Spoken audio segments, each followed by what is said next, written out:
Je suis venu me plaindre auprès du procureur de la République au sujet d'une diffamation et fausses informations contre ma personne et contre le prestige de l'université de Lubumbashi que je dirige comme recteur, au sujet des fausses nouvelles, des fausses informations et de la diffamation, ce qui serait ma position par rapport à la révision constitutionnelle.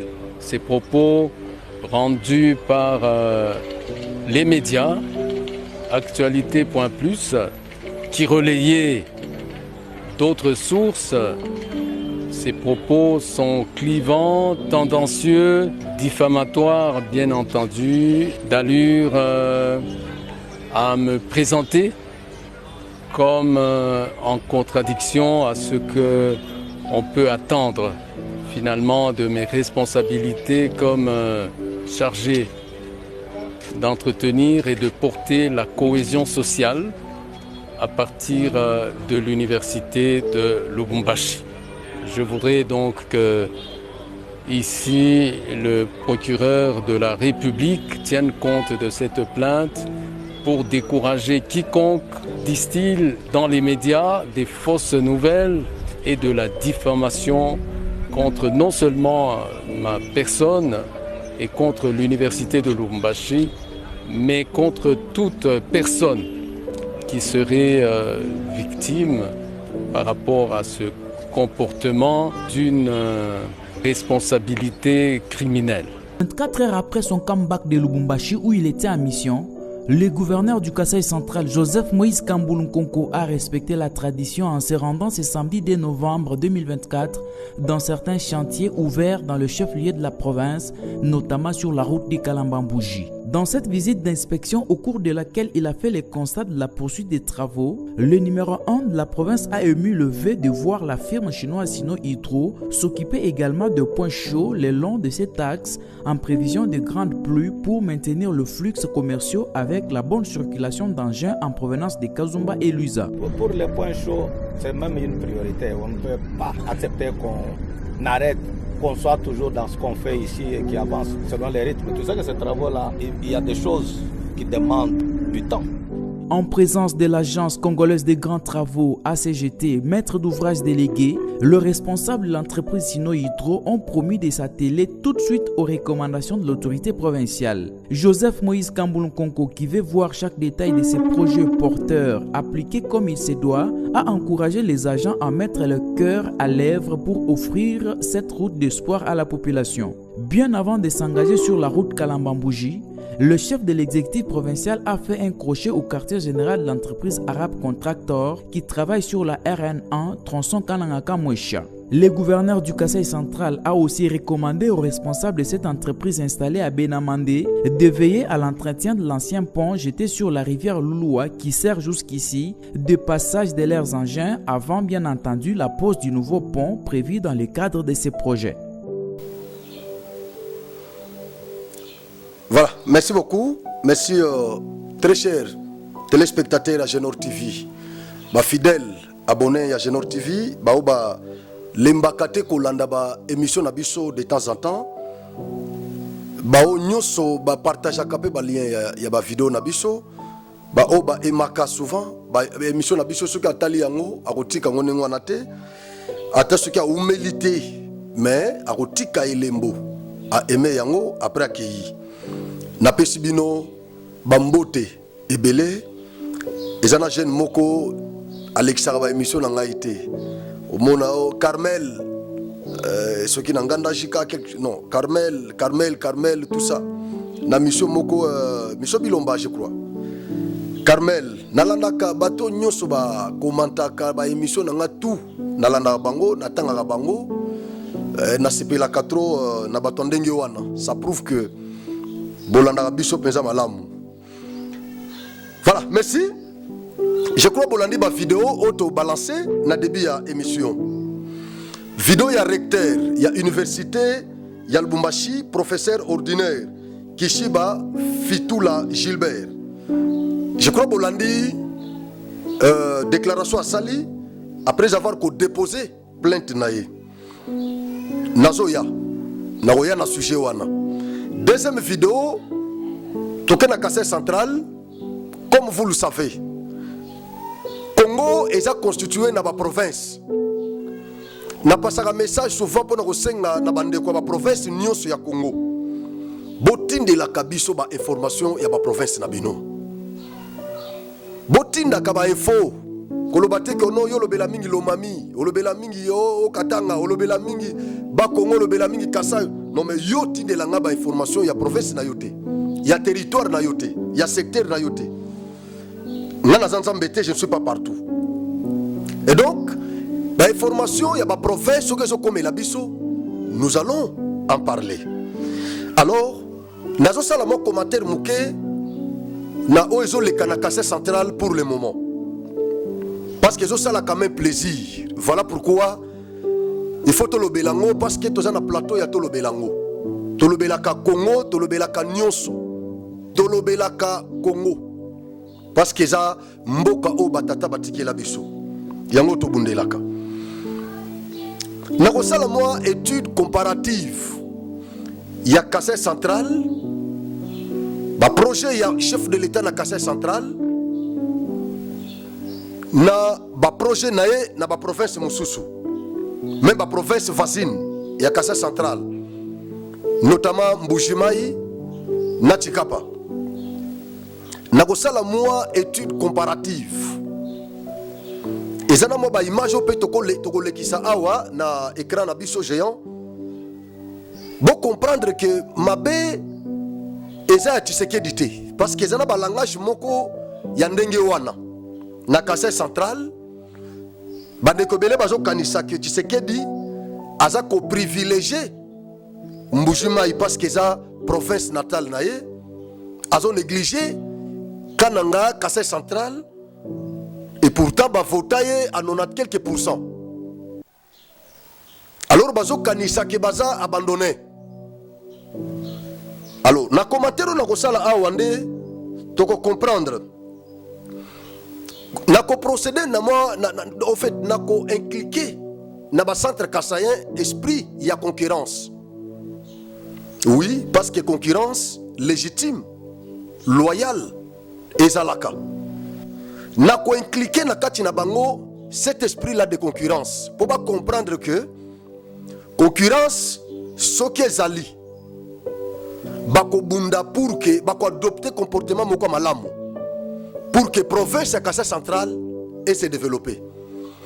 Mais soki ba vandi na distraction bazo zela ke Tshisekedi ya kokita na Kassai central azo libanga a poser abanda kotonga. Je crois que mandat n'est ce que là. Kassai central et qu'on se développe. Et sous Kanango, nous allons continuer à condamner Félix Antoine Tshisekedi.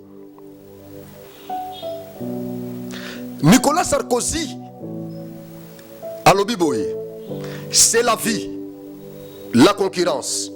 Je vais même vous dire que moi, j'ai la concurrence dans les veines.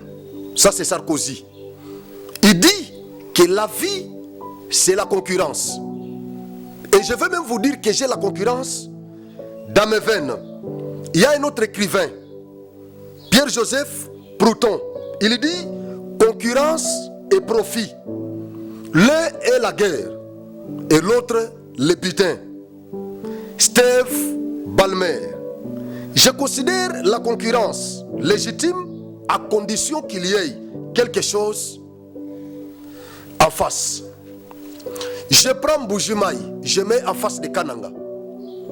Je prends Chikapa, je mets en face de Kananga. Je commence mon émission.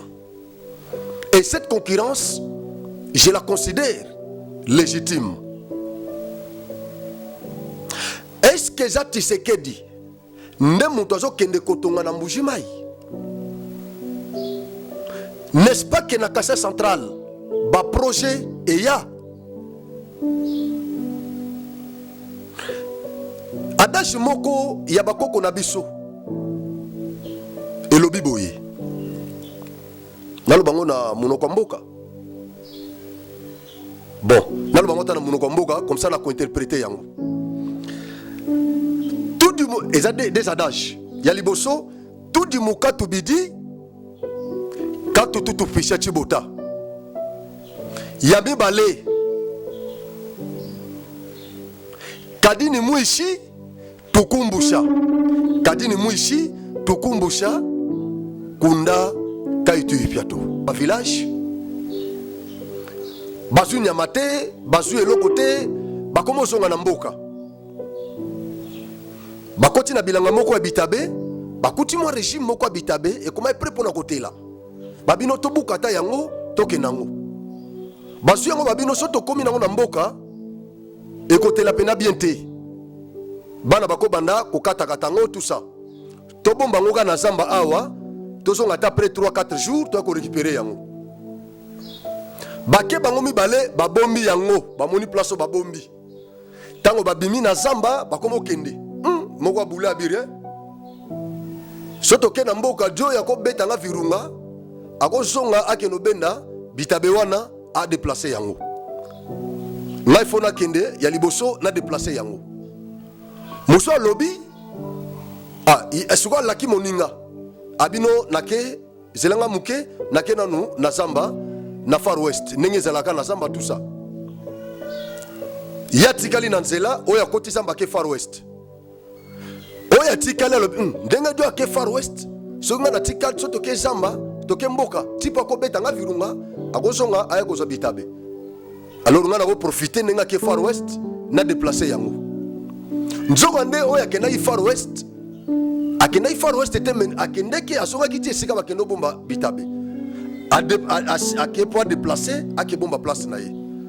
Oyo peta ngozo zonga akoti na zamba comme place wana bopa akangi moninga abina kangi abi isenge yopo yaki ozaki na bufo boule.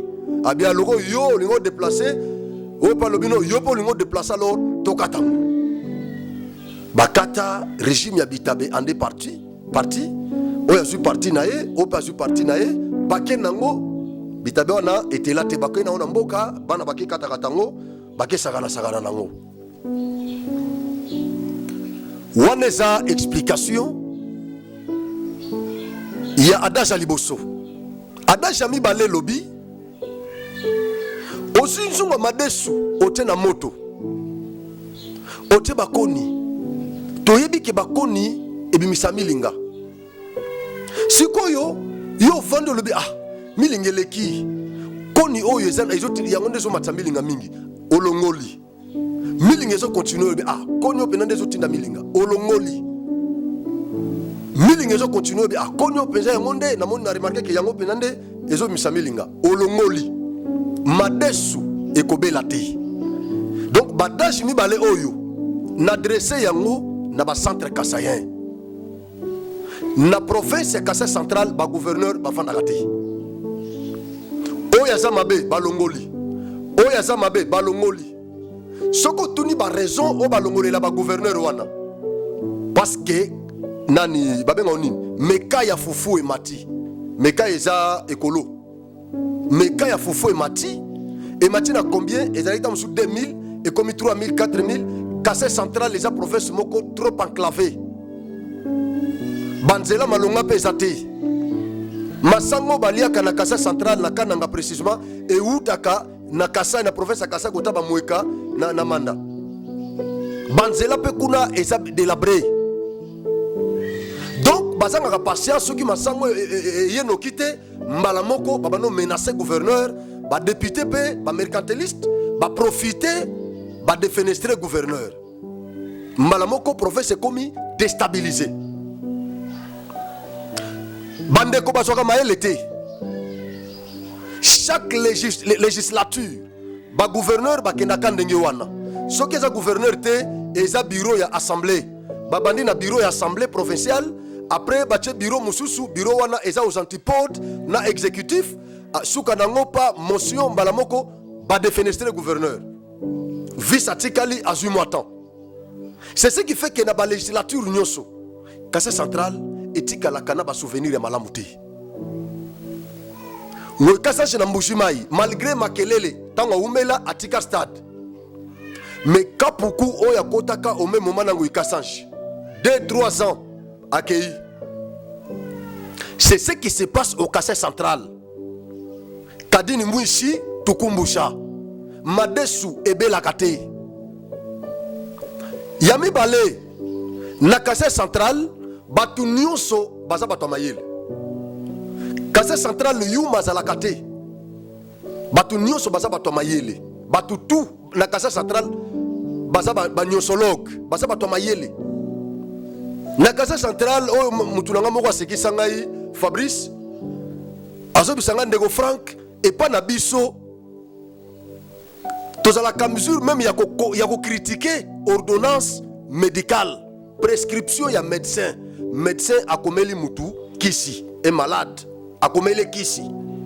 Mais centre Kasai Soga Zu ordonnance Wana a critiqué Yango. Moutou a critiqué Yango as un mécanicien. Moutou a critiqué Yango as un réparateur. Moutou a critiqué à cause d'un journaliste. Mais à critiquer prescription médicale, il y a médecin, spécialiste.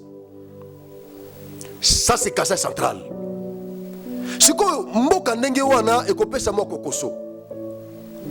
Mais quand même, toujours sepela na gouverneur oyaye. Yango monaka bandeko balandaka biso mingi na bundaka mingi pour protéger le bureau de l'actuelle assemblée provinciale et l'exécutif. Nabundaka mingi pour protéger ces deux institutions parce que j'aime dire ce qui les loto que les sous na makambako ya ba motion ba pétition mandat oye kosi la lissus ya Tshisekedi province wane ko se développer. Moi personnellement ce que j'ai reproché na loba ba gouverneur bon na boyo kotanga gouverneur moko po ekoma ba kansakeza acharnement na bandeko o ba précédé Moïse Kambulu ezanini. Le fait il y a kozala trop bureaucratique, c'est ce qui m'offusque moi, c'est que moi j'ai déploré.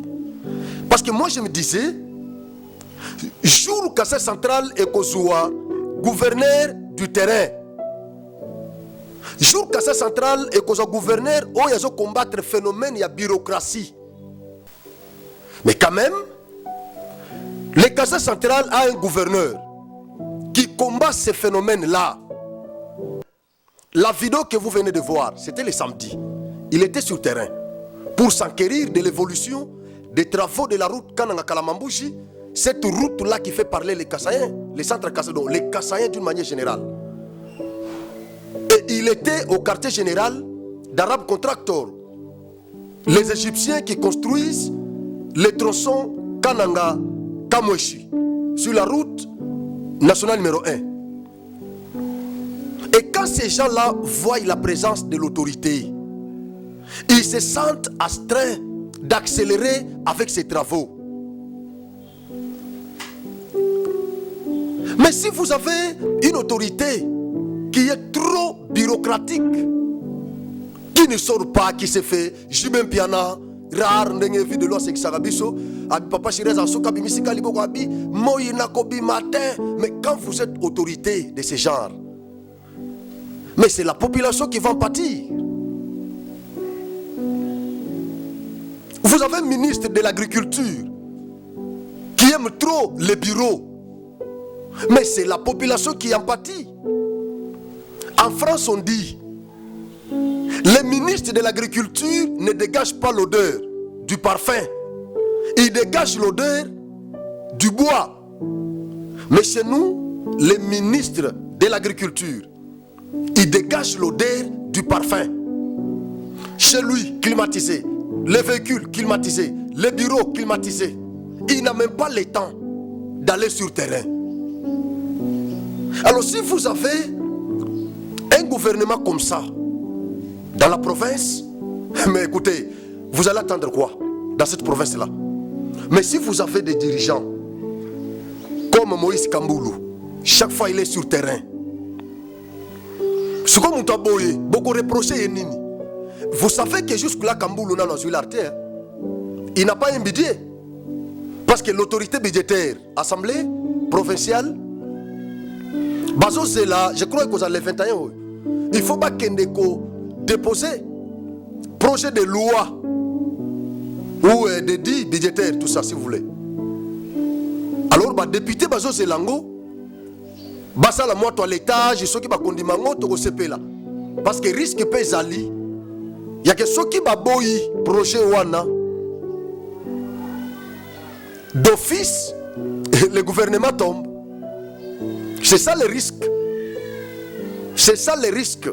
Togo qui ma pétition, to lobia to longi pétition. Mais bagarre muso ezali boso. Il faut que sambe la ketango ba kendo déposer projet na bango sur les finances publiques. Ba député bandi mayango ceux qui ba kosala moto à l'étage à muke basali eza musala na bango. Mais bandi ma quand même yango. Je crois que kozala eloko malamu. Mais ceux qui ba obazo combattre wana ki ba komi belé tout ça qui va compliquer les sous projet wana va compliquer gouverneur na gouvernement na ye. Je crois que kozala bien té. Voilà pourquoi na eko belela na ba centre kassayen soutenez ces gouverneurs. Soutenez ces gouverneurs. Jusque là ça n'a bidété. Mais na muke o yazo na ba recette ya province azo bunda azana terrain il se bat. Présence na ba chantier wana ils ont motivé bateau bazo travailler. Alors vous devez les soutenir. Tous les les soutenir, ba député mal intentionné, ba tu as solo ka, ba tu as kabindi, ba tele malisusu pour ba combattre bureau ya assemblée oyo. Na yo kike na kini ba ibisinga ki o basala so déclaration ma bino toya malgré ndenge toya mettant to kozonga to continuer kaka na opération na biso pétition. Pour mes até bozonga ba centre cassé ba ozela bino, il n'y a pas de problème. Ba ozela bino. Ba ozela bino parce que na ba émission nyoso na zolanda, eza na ba radio, na ba réseaux sociaux. Baza contre bilo wana. Donc, ba centre kassayen bomi lengi là. Protégez ces deux institutions-là. Ne suivez pas ces mandoucateurs. Ne suivez pas ces cabindistes-là. Ne les suivez pas, les centres kassaïens. Soyez prudents. Protégez ces deux institutions. En tout cas, merci beaucoup. Oya yokinga ayokinga. Na ebi ke ba musupe ba yoka bisoka na mabe. Na sens moko fo. Ata olobi malamu ndenge nini. Ezaka na oyo pa ko yoka na nenga mabe. Po mezate. Alors, nous avons abordé ces questions, mais si nous avons prêté attention pour la Kolanda, Makambo Zolekana, Kassai Central. Et sa motivation, tous sont motivés Bandeko pour baser la vigilant. Baser la vigilant, parce que c'est ma province natale. Hein? Osea, Yomuto Kansakeno, Franck Azar Romeo, province Nanganeo Naoto Lobela. De père et de mère. Voilà, je crois que Kolanda vidéo il y a recteur il y a université à Lubumbashi. Félicitations na professeur ordinaire Kishiba Fitula Gilbert. Félicitations. Franchement, recteur il y a université à Lubumbashi a Fingamaki na réseaux sociaux. Makambo yo ya modification ya constitution eko kobomisa ba congolais. Nazo sentir que ba congolais de père et de mère.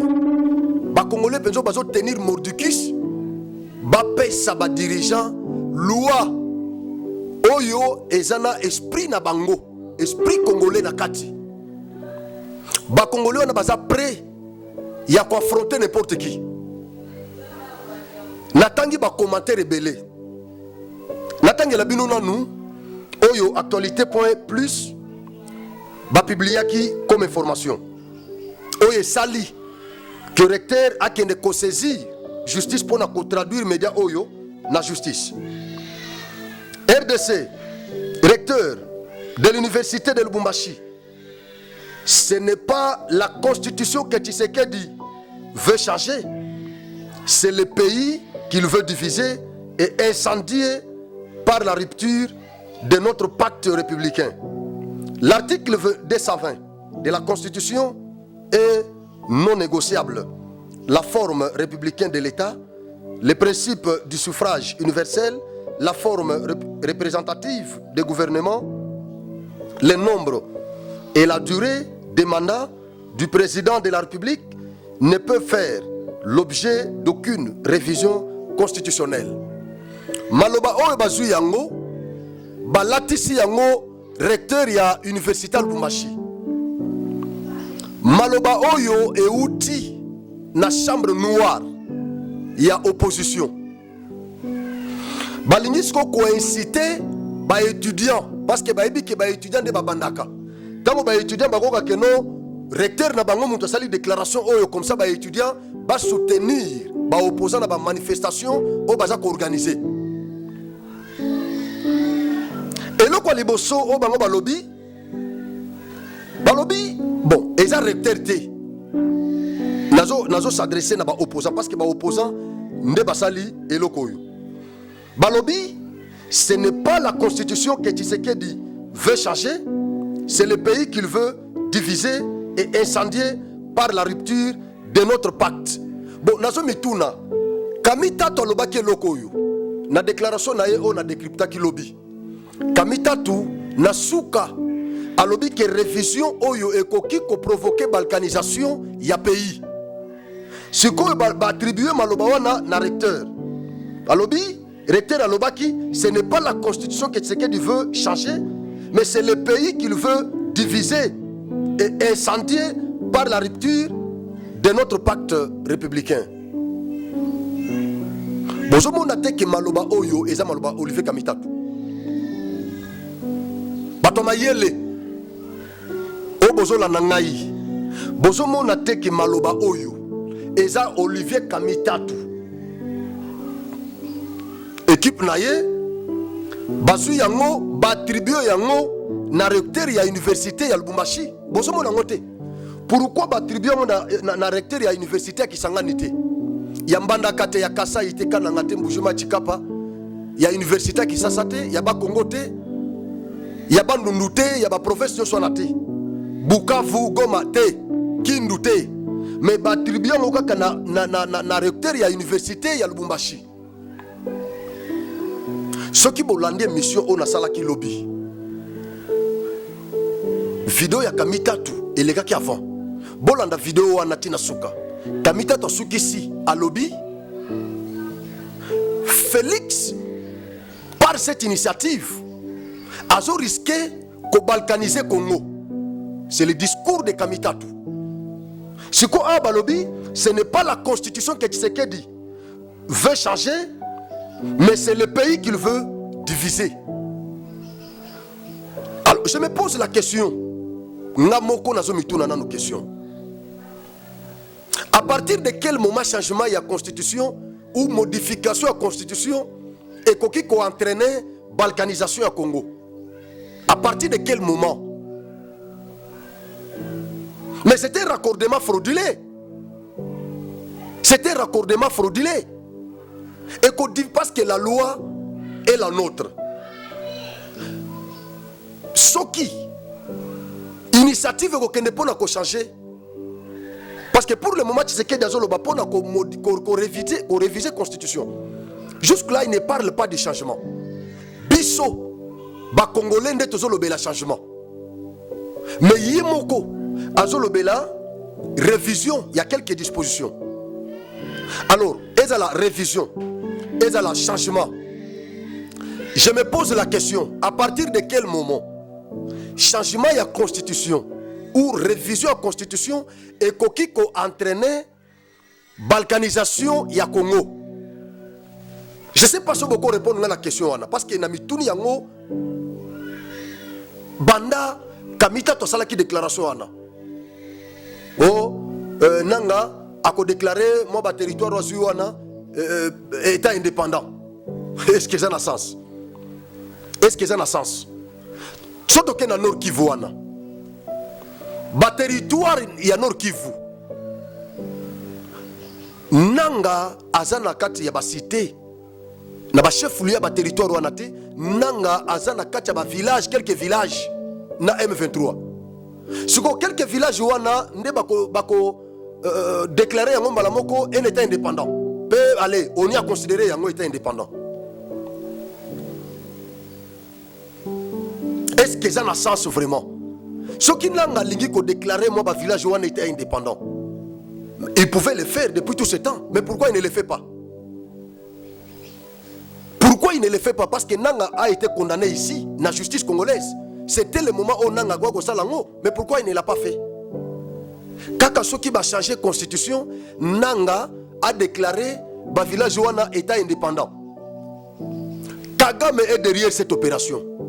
Discours où il y a discours à Congo. Je ne vois pas province à Bandundu qu'on se détache dans Congo parce que la constitution est révisée ou bien a changé. Je ne vois pas province à Congo qu'on se détache. Je ne vois pas province à Maïndombe, Équateur, ma province qu'on se détache parce que la constitution est changé. Je ne le vois pas. Discours est un discours. Il y a Rwanda. Ata na Lubumbashi, na Okatanga. Mais vice-gouverneur, il y a Okatanga, vice-gouverneur. Azo bunda pe pour le changement de la constitution. Il n'y a pas Azo bunda. Azo bunda pe, Azo 500 mois, tout ça pour expliquer quand même les biens fondés. Mais c'est un Katangais. Donc, Atana Okatanga, ce n'est qu'un groupuscule. Il y a bateau baza contre. Si ko bango bamoni keno ezo simbate ale bazu yango balatisango recteur ya bateau. Il y a grande université, deuxième grande université à Congo. Balatisiye. Il n'est pas à souple. À quelque saisir, procureur de la République a déféré média oyo na justice comme ça bango baya na ba preuve balakisa ero yo procureur. Asalaki déclaration ce que c'est qui na média na bango, on ne sait pas. Et c'est qui na ernini, c'était quel jour? Baya kolakisa ba prouver yango. Parce que la charge de preuve incombe à celui qui allègue le fait. Bango ba lobby qui est procureur à lobby. Et nani recteur à lobby. Recteur à lobby qui ngai na ibi makamwa na te à saisir justice. Alors bino bo lobby na nga ki ngai nazo attaquer initiative ya révision en constitution. Boya kas na justice, bob misa ba preuve. Nde bakamita to bakotangama. Alunga nazo senga sikoyo ba congolais nyonso Lubumbashi bo soutenir initiative ya procureur oyo. Bo soutenir ya recteur. Bo soutenir initiative ya recteur ya université Lubumbashi. Pour accompagner. Le col a lavé ma beaucoup parce qu'à fingama ki trop, à fingama ki ba finga ki surtout gazamo pembe, aza rwandais, aza congolais, aza tutsi, nyonso wane lobama ki na réseaux sociaux. Siko lelo recteur à lobby ya yebi makambo wana ti. Bato babimise information wana baya ko justifier baya ko bimisa ba preuve. Akobe bisape musala ne pambati. Citation na recteur il y a une université à Lubumbashi. Là, nous sommes derrière vous. Là, nous vous accompagnons dans ces démarches. Yope kolembate, tokende bala kisabiso. Muto ya alobaki biloko yo. Mais bon matabo kita. Écoutez. Zena me lango monde ba mai comme ça. Na betambodi.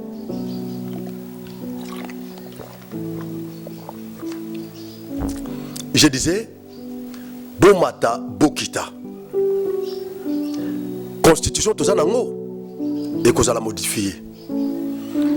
Parce que biso tout ça, tu as réseaux sociaux, tout ça, tu as internet. Tout tanga kaba commentaire ya batu. Parce que pour le moment, les lois, sondage ya solo, et ça les makandé dans les réseaux sociaux. Tout ça, sur le monde, il y a calaté. Aujourd'hui, le monde est devenu un village planétaire. Imaginez qu'on a tambour na téléphone, mais ma cambo nyo se faisait na téléphone na yo. C'est le monde d'aujourd'hui. Totanga kaba commentaire ya ba internaute. Ce que moi sujet moko boye des frais chroniques, to lande la kango totanga ba commentaire. A ba lobinini, a ba lobinini. Mais na ba commentaire nyonso. Ata ba émission to salaka. Est relative na modification de la constitution. Bota la kaba commentaire ya ba congolais. Ba frère bazaza, ba frère banoko. bolandaka ba commentaire na bango. Ils soutiennent ces démarches. Parce qu'ils ont compris que nous avons un texte dont l'esprit est étranger.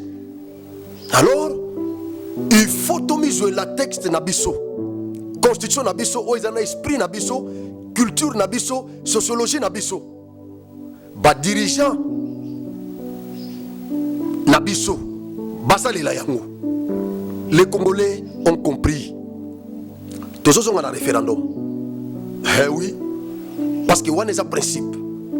Exception, ils ont des soki, ba parlementaire nabiso, ba traité yango kuna. Mais à tous on a un référendum. À autant bazolo makambo ya mandat, dire na nombre ya mandat. Il y a président de la République. Mais ils ont des tours. Et qui n'a un tour ndeni. Révision et Salema Nambokou. Révision et Salema. Félix a usala ngope. Et quand vous refusez, ce qui a longwe, c'est que la constitution a une intangibilité na yango est éternelle. C'est-à-dire bako ko toucher yango te. Est immuable. Non. En droit, nous avons le principe d'adaptabilité avec son corollaire de mutabilité. Monde ya lelo, et un monde ya Android, et un monde ya Internet. Monde ya kala 1900 Gokao, Android des Alarati. Ba loi, ba texte nabiso, il faut s'adapter na ba réalité ya lelo. Donc, on réviser yango, qu'on adapter constitution nabiso na ba réalité ya lelo. Ce n'est pas une infraction. Et qu'on peut entraîner balkanisation ya Congo te. Waneza ba intimidation. To comment na bino. Bozo mi préparer pour ça la manifestation à grande envergure. Biso peut toujours sensibiliser. La démocratie c'est la loi de la majorité. Tokota la banane basa ibelé. Tokota la banane ba kozali belé na terrain.